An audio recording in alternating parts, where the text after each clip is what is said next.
আসসালামু আলাইকুম। Mrk Academy থেকে স্বাগতম। এসএসসি গতি চ্যাপ্টারের চ্যাপ্টার 2 এর 3 নম্বর লেকচারে তোমাদেরকে স্বাগতম। তো চলো শুরু করা যাক।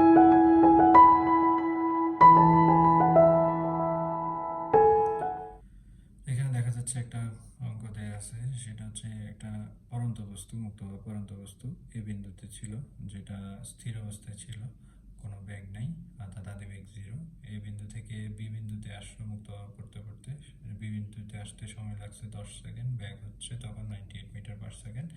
এরপর বি থেকে সি বিন্দুতে আসার পর সময় হয়েছে 11 সেকেন্ড, অর্থাৎ 1 সেকেন্ড সময় লাগছে, আর যখন বেগ হয়েছে 107.8 মিটার পার সেকেন্ড। এখন বলছে প্রথম প্রশ্নটা হচ্ছে প্রথম 10 সেকেন্ডে বস্তুটির অতিক্রান্ত দূরত্ব কত, অর্থাৎ এ থেকে বিতে আসতে যে 10 সেকেন্ড সময় লাগছে, এই 10 সেকেন্ডে বস্তুটা কত দূরত্ব অতিক্রম করছে, অর্থাৎ এ বি সমান কত সেটা আমাকে বের করতে হবে। তো আদি বেগ ইউ ইজ ইকুয়াল টু হচ্ছে 0 মিটার পার সেকেন্ড, শেষ বেগ ভি হচ্ছে 98 মিটার পার সেকেন্ড যেটা দেয়া আছে, সময় টি ইজ ইকুয়াল টু হচ্ছে 10 সেকেন্ড, হ্যাঁ, আর জি এর মান আমরা জানি হচ্ছে 9.8 মিটার পার সেকেন্ড স্কোয়ার। আচ্ছা, তো পরন্ত বস্তুর ক্ষেত্রে পরন্ত বস্তুর জন্য বা পরন্ত বস্তুর ক্ষেত্রে S is equal to আমরা জানি ut plus half GT square. আচ্ছা, তো আমাকে এসটা বের করতে হবে, যেহেতু S is equal to ut, u আদি বেগ হচ্ছে 0 ইন্টু টি প্লাস হাফ, জি এর মান হচ্ছে 9.8, টি হচ্ছে 10 স্কোয়ার, বা S is equal to আমরা পাবো 4.9 ইন্টু 100, অর্থাৎ 490 মিটার।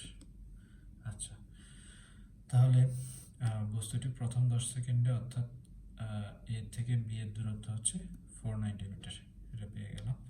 এখন আসো খ নম্বর প্রশ্নে। খ নম্বর বলছে পরন্ত বস্তুটি সুষম ত্বরণের বাস্তব উদাহরণ গাণিতিকভাবে বিশ্লেষণ করো। আচ্ছা, এখন আমরা জানি জি এর মান হচ্ছে কত, 9.8 মিটার পার সেকেন্ড স্কোয়ার।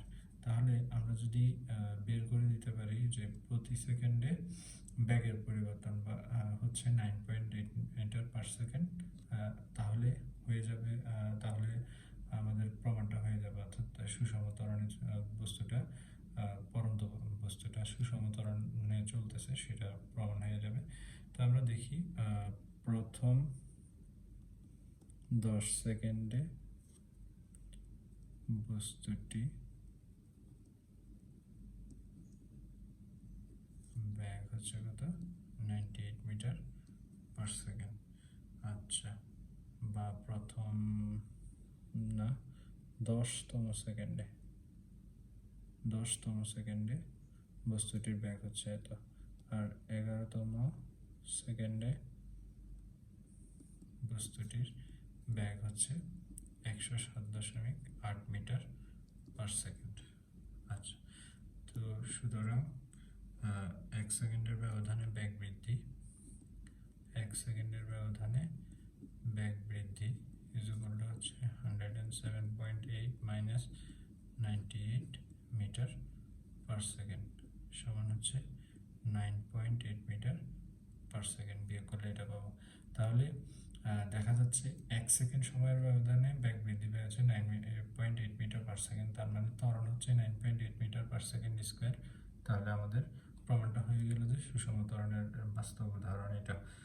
আবার অন্যভাবেও প্রমাণ করা যায়, অন্যভাবে দেখো প্রমাণ করতে দেখি।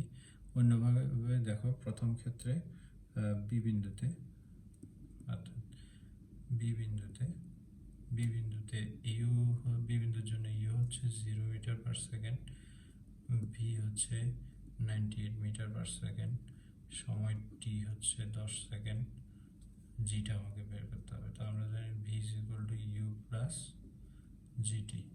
এখানে ভি হচ্ছে 98, ইউটা হচ্ছে 0, জিটা জানি না, টিটা হচ্ছে 10, সুতরাং বা জি ইজ ইকুয়াল টু হবে 9.8 মিটার আর পার সেকেন্ড স্কোয়ার, এটা পাওয়া যায়।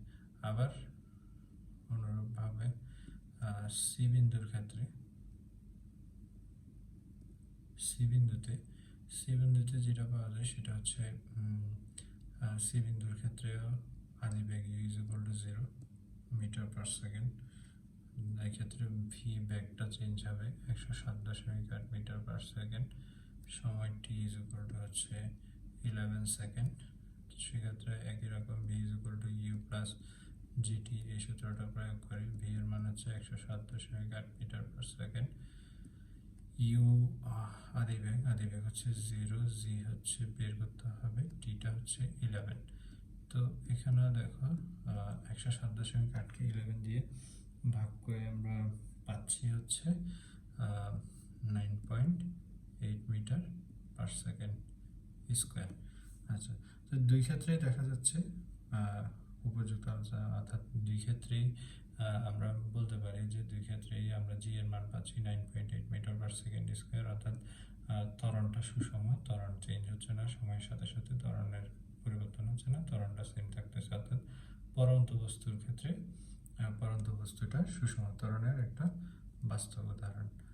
সুতরাং পরন্ত বস্তুটি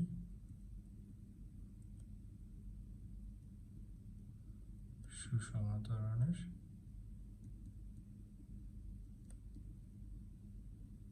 একটা বাস্তব উদাহরণ, এটা থেকে বোঝা যাচ্ছে। তো আশা করি অঙ্কটা বুঝতে পারছো। যদি অঙ্কটা তোমার বুঝতে পারো তাহলে অবশ্যই ভিডিওটাতে একটা লাইক দিয়ে দেবে, আর চ্যানেলটা সাবস্ক্রাইব করবে, আর তোমাদের বন্ধুদের মাঝেও ভিডিওটা শেয়ার করে দিতে পারো যাতে তোমার বন্ধুরাও ভিডিওটা দেখে উপকৃত হতে পারে। তো দেখা হবে পরের ভিডিওতে। সে পর্যন্ত সবাই ভালো থাকো, সুস্থ থাকো। আল্লাহ হাফেজ।